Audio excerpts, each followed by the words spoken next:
முழு உள்ளத்தோட. மூணாவது, எனக்கு இப்படி ஆற்றலோடு செயல்பட்ட ஆண்டவரை நான் ஆற்றலோடு துதிக்கிறேன். அப்போ தான் நாங்கள் என்ன செய்கிறோம்? கரங்களை தட்டுங்க, வாயை தரங்கன்னு சொல்கிறோம். பூசையில் அல்லேலியா பாடுறோம்ல, அங்கே தெரியும் நம்ம ஆற்றல் என்னன்னு.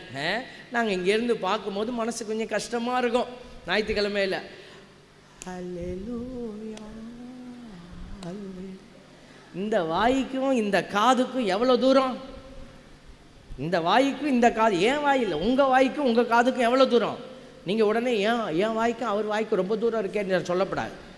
உங்கள் வாய்க்கும் உங்கள் காதுக்கும் எவ்வளோ தூரம்? ஒரு சான் கூட வரமாட்டேங்குது. இங்கே பாடுறது இங்கே கேட்கணுமா இல்லையா? ஆற்றல் அதுதானே.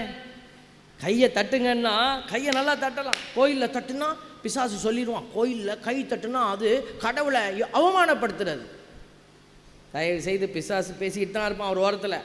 எங்ககிட்டயே சொல்கிறான், என்ன நீ எல்லாத்தையும் கை தட்ட வச்சு கோயிலை அவமானப்படுத்துகிற? நம்ம ஆண்டவர் அவமானப்படுத்தலை. பைபிள் சொல்லுது கைத்தாளங்களோட. பைபிள் சொல்லுது